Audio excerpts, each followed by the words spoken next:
check, check, check. Check yourself before you mic yourself. My name is Tabernacle. Obviously, I put out a project called Peach Fuzz. Thank you guys for the reception on it, the amount of positive feedback. The critiques are also very well welcomed. It's just been a crazy, crazy roller coaster this whole year of putting that project together. It's been my passion project since honestly last summer. So thank you guys for the reception. Please continue to stream it. Bandcamp is like the biggest way to support me. Also, merch is coming out, but I wanted to get that out of the way, not as like a plug. I mean, it's kind of a plug. Just listen to my fucking album. But to also explain the hiatus on my channel, reaction videos take so long for me to edit. Like, they take like 7 to 8 hours each because I'm very meticulous with editing, with making sure songs flow in the cuts. Sorry, I bumped the mic. A lot of these on this list are albums that never got a reaction. There's stuff I listened to on my own time. With making Peach Fuzz, all these albums stacked up, I didn't have time to listen to it. I was putting so much time in my own stuff. None of what's on this list is going to be a reaction video. So, shall we? Let's take a journey.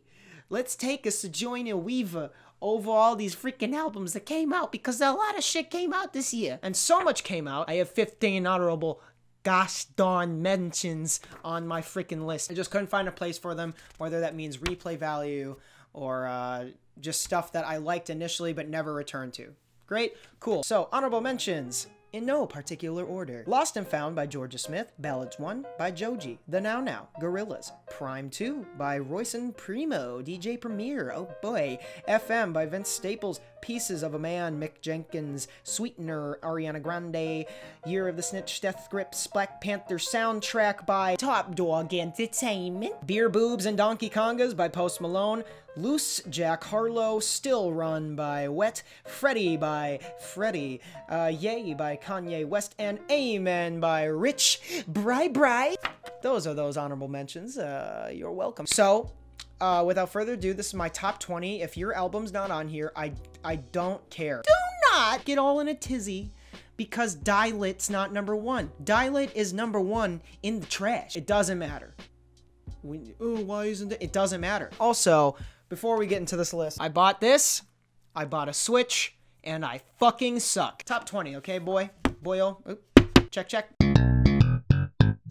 At number 20, we have Hive Mind by The Internet. This is an album that I bought on vinyl, and then I didn't listen to it until last week. I've had the vinyl for like 4 months. It's fine, it's fine. Really nice, really groovy, really smooth. It's a little long, but I mean, when you put on The Internet, you're just listening for some vibes. It's like, it's mood music, it's chill music, it's soulful, it's just like, yeah, oh shit. It's a good album. It's number 20. That's why it's good, and that's why it's on the list, because it's good, and it's in the top 20. Number 19, we have Testing by A$AP Rocky. It's an album that got a lot of flack when it was released. A lot of people thought it was trash, that it wasn't experimental enough. The thing is, for me, it was experimental for A$AP Rocky. It's sounds that he's never done before. You can hear him mess with sounds, screw around, drop some acid, and just kind of have fun with it, and just flow for fucking days over wonky shit, call Kodak Black in jail and be like, hey, you want a verse? And then I'm gonna make a verse about this verse on the song fucking Potato Salad with Tyler, the Creator. Yeah, okay, cool. Freaking full circle, baby. Click, done. Album. Yeah, but Tony Tone. 18. Here's a freaking humdinger of an album. Quit the Curse by Anna Birch. This album, I guarantee 2 of you have heard. It's about like this girl who's kind of down on her luck, talking about relatable content. Relatable hot takes of being a 20-something-year-old woman. She's a very poetic writer, and it just makes it that much more interesting to listen to, especially with the genre she's in. She just says these like cool and wonky, weird sentences. You're just like, that's a neat metaphor I never thought of to apply to my life forever and ever and ever. Thanks, Anna. Number 17. Oh, number 17. The people have been waiting for the 17th spot. What is Tabby's 17th best album of 2018?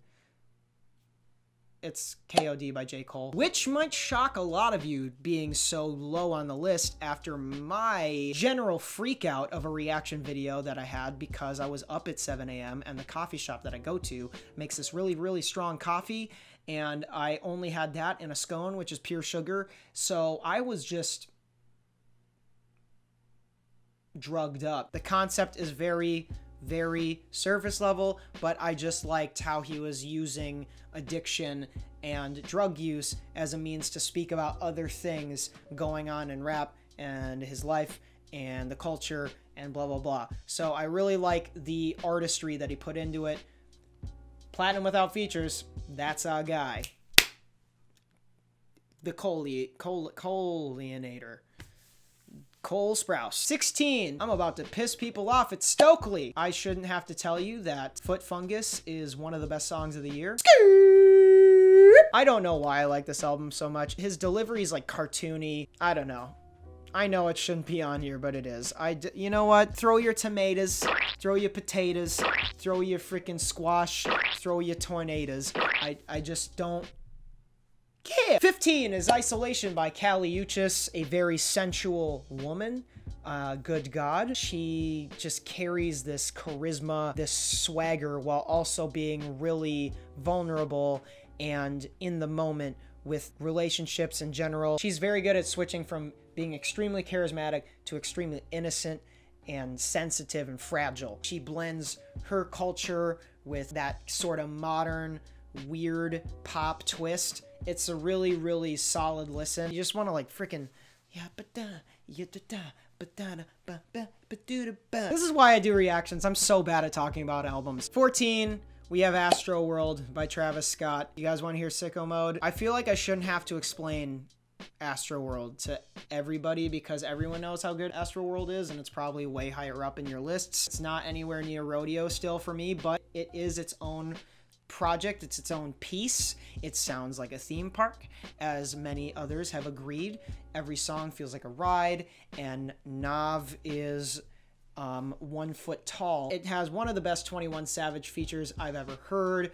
Freaking Coffee Bean blew my damn mind. 13, we have something that I'm sorry that I did not react to. I do apologize. It's DiCaprio 2 by JID. Hold the presses. Last year, Never Story didn't make it on a list, and everybody was like, whoa, Tabby, what's wrong with you? JID's the freaking next Kendrick Lamar, even though Kendrick Lamar is already young and nobody's the next somebody when they're already in the game still. That's like saying like, oh, yeah, Kemba Walker is the next D-Rose. What does that even mean? Basketball. Pot. Fuck you. What was I talking about? Oh yeah, DiCaprio too. It's amazing. I listened to it 2 days ago and I was kind of just awestruck at the man's fucking flow. He didn't stop. He didn't breathe. And then that second stretch, that second half of the record is just so powerful. It didn't stop. It kept getting better. And that's so rare for an album to like top itself every single song. Because if you follow me on Twitter, you'll see that I kept saying like, oh, this is the one. No, this is the one. No, this is the one. And like, I couldn't keep up. He kept blowing me away over and over and over again. Like from start to finish, each song tops the last song. And that's like the best thing I can say about the record. The beats are fucking amazing. JID should be really happy, especially with how much he was slipped on with the Never Story and how much I almost slept on him too. And him kind of addressing that on this record, saying like, well, I fucking told you so. I'm just gonna go off. You mind if I go off? You mind if this looks phallic, but I'm still gonna go off. Everybody knows what, you know, everybody's like picturing what they're picturing here. It's fine. But what? The bit's going too long? What?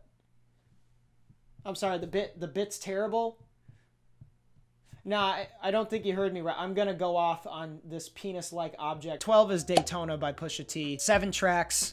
The only song I don't like really is Hard Piano, but everything else around it. The man is an animal, a beast, an animal, a beast, and he keeps going. Like the Energizer Crack Bunny. Push's mic control is untouchable. His flow, his delivery, just every word punches you. Just like a big ass reminder of why Push is one of the best rappers in this decade. No questions asked. Don't ask a question. Yes, you in the back. What did I just say? Number 11 is Post by Jeff Rosenstock. He's so good at talking about what it feels like to be a millennial. You know, and not like a cringy Fortnite floss dance millennial. He's talking about what it feels like to be like an older millennial, like too old to catch up anymore. Dealing with feeling lonely, drinking, to take away the pain, this country, what we're going through. 9 out of 10, one of the best songs I've heard all year. He's just like one of the best artists I've ever heard at making self-deprecation something positive, at least for himself, and something that the listener can take back and just be like, oh, I kind of think like that about my life. This is good. I can relate to a lot of this and his mentality. So I heavily recommend this, especially since most of you guys are hip-hop listeners, since this is mostly a hip-hop channel. But this is some pop punk, in-your-face, chill, and laid-back stuff. The opener... Okay, so now we have reached the top 10? Top 10? Top 10? Oh, number 10, It's Veteran by JPEGMAFIA. Judging by my reaction to it, I bet a lot of you are surprised by that too. I'm surprised by it. The way the man can rap on stuff that he creates that is just so unorthodox and so abrasive and just as loud and opinionated and angry as he is a fucking marvel. I'm so happy that this record caught so many people's attention, caught mine, especially when it's such an abstract thing. It's its own creature, like an organism. Peggy's just like one of the freaking flangelles on this amoeba that's swimming around. Biology 101 major right here, buddy. It's still a challenging listen for me, but I still go back to it because I just sit there and I'm like, how the fuck does somebody make this? Please still give it a try if you haven't, because you might accidentally like it. North Calvaire, amazing. Baby I'm Bleeding, oh my god. From what I understand, he wrote a song during a panic attack and then he made it the fucking shocked emoji. Like the whole thing sounds like a panic attack. Can relate. Who can relate? What's number 9? What's number 9 you say? Kanye and Cudi with Kids See Ghost. A 10 from the Melon. I feel free. Everybody knows their opinion on this record. I don't think I need to explain how good it is. It's good. With both of them being in the limelight with their mental health issues, it's just nice to know that those two can come together and those two can gel off of each other so well and feel this sense of mental freedom that they have never felt until this point in their lives. Despite what Kanye has said and done over this whole year, at least he had this moment of clarity. That being said, Kanye, please go back on your meds. Also, hey Cudi, good to have you back. Good to have you smiling, and happy for you, man. Number 8, No Name, Room 25. Bet you thought she couldn't rap, huh? It's a good record. Why do I always just say like, it's a good no shit, it's the top 20. Of course it's fucking good. The way she raps and ties every song together, because every song mentions things that you will hear or just heard, despite it not being higher. It's definitely, I think, the most cohesive record I heard all of this year. From front to back, it's just one idea. Just one stretched out conversation, one stretched out metaphor about being okay with the fear of being forgotten, whether that's in the music world, in her family after she dies, and not knowing what the hell happens when you die and that freaking her out. It's a really deep record, and just for women in general, where she's like talking about pussy power, it's just so good for the hip-hop community to get a person like No Name to like be recognized as who she is, instead of just being, oh, she's the best female rapper. She's just a fucking artist, dude. If you are anxious, depressed, feeling lost, give this record a listen, because I was like listening to it at work and almost cried, because I can relate big time to that anxiety of not knowing what happens after you die and just like wanting to know but also not wanting to know. It's a big thing that affects me daily. A lot of Room 25 spoke to me to that level, so thank you, No Name, for talking about that stuff. At number 7, we have Yes, Not Oxnard by Anderson .Paak. Whoo, boy. Is it good? You bet your bottom dollar's ass. What do you think about Oxnard? Very dense boy. Anderson is one of my favorite artists just ever, and he just knocked it out of the park with this one. The very subliminal entendres that he puts in songs that like made me rewind it back and go like, wait a minute. Is that what you're saying? Because if you go watch the Tints video, there's a lot of political shit in that, and Tints is not a political song. It leads me to believe that Oxnard is way more political than a lot of people are letting it on to be. Number 6. Before I filmed this video, it was the last album that I had to listen to this whole year. That's Care For Me by Saba. This is a record that a lot of people like clamored for me to listen to, and I was like, yeah, I'll listen, blah, blah. And then I kept forgetting to, because new shit kept coming out, and coming out and my album and blah, blah, blah. All I have to say is I'm really, really, really happy that this was how I closed out the year. I had to listen to it twice in a row. I didn't know he was talking about his friend who died and how it affected him and how he brought up his death in the first track when the last song is basically right when he died. So like the first song speaks to the end of the album. So it's like a constant loop of a story with this record that I discovered the second listen. It feels like the production is underwater and drowning in all of these themes that Saba is rapping about. And the way he raps over this production is just so good and tasty. The way he tells a story is really underrated. Prom/King.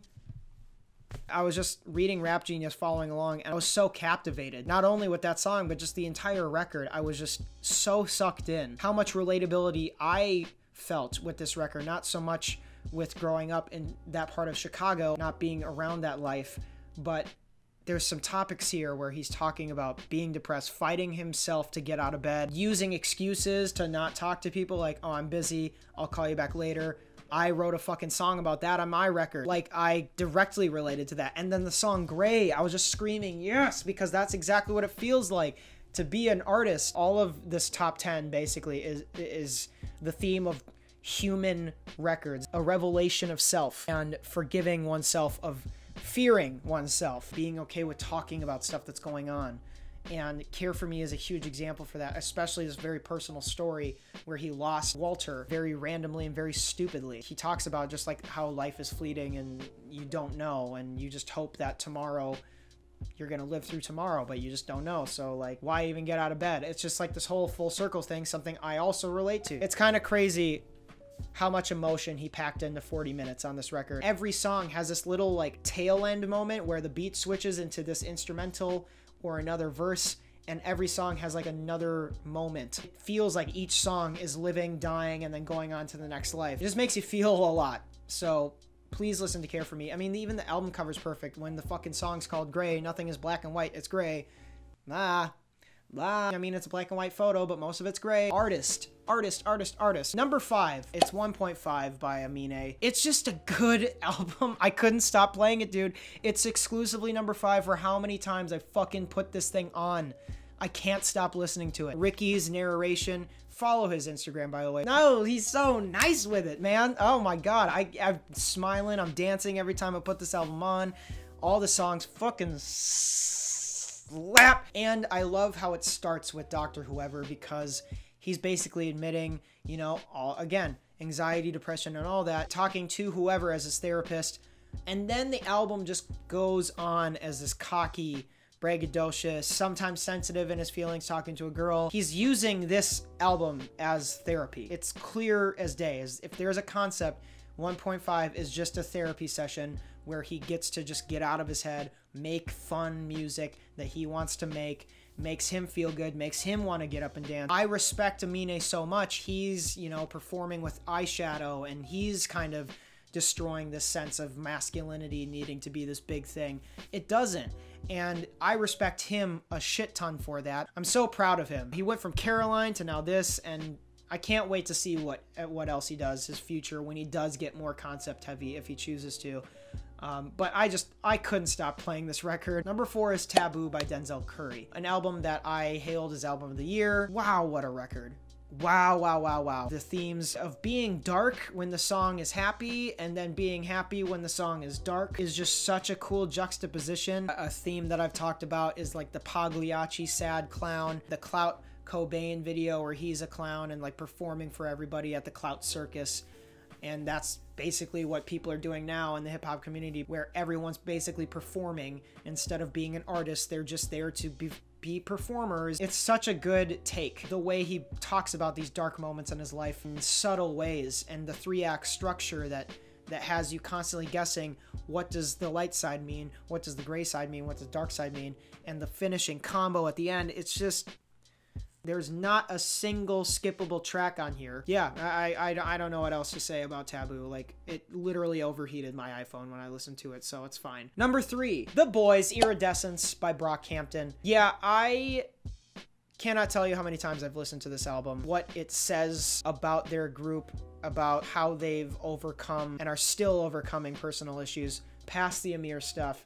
It's all personal issues that they're still dealing with, and fame is not helping them. I met them and I hung out with them for like a whole ass day when I saw them live, and I cannot tell you how human these guys are. It just felt like I was hanging out with people I've known for years. And like, sure, at first it was like, am I a third wheel or whatever, but like hanging out with them confirmed why I like their music and fell in love with them immediately. It just made everything clear. They are the most genuine artists I think you could ever meet. Nothing of this fame and having the #1 fucking album, they don't let it affect their ego. I don't understand why people treat artists like they're this thing that's up here when everyone in the platform of YouTube, music, whatever, we are all fucking dealing with shit. And you have to remember that. You have to realize that just because they have money and status doesn't mean that their life is better. They have to forget what it's like to be a person because of how much attention they get. That's not a normal life, but that's the life they have. It's normal to them. So then they forget what's normal to us, and then that whole dichotomy becomes a thing. Brockhampton, that doesn't happen. That's what you can hear in the album. That's what you can hear in their music. That's what you can hear in the production, dude.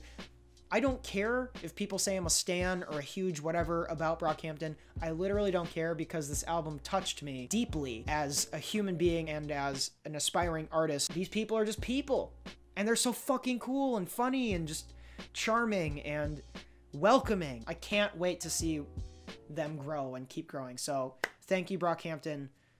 Thank you for what you do for the music community and just for people like me and people watching. Top 20 is getting a little emotional, bitch. Number 2, you were probably thinking this whole time, where is it? Where the hell is it? It's right here. It's Some Rap Songs by Earl Sweatshirt. This is something I really am sad that I didn't record a reaction to, because Earl's never been on my channel. Earl is my favorite MC, obviously heavily influenced by MF Doom, but nobody does what Earl does like Earl, and I don't think anybody ever will again. I don't understand how a man can rap like he does, find the pockets of the beats for his flows like he does, his delivery, the way he puts together rhymes. I just sit there and my mouth is just dropped open and I'm just listening. I'm like, how the fuck is this dude rapping like that? Especially with a project like this, where the production takes like 6 steps back attention-wise. It's just basically loop samples, and just Earl's just like, hey, and I'm right here, the beat's over here, don't pay attention to that. I'm just gonna spit my ass off, having that track of his mother and father talking, speaking on where he's been at in life, how he feels and how he will feel. Again, it's another testament of being a human being in the limelight.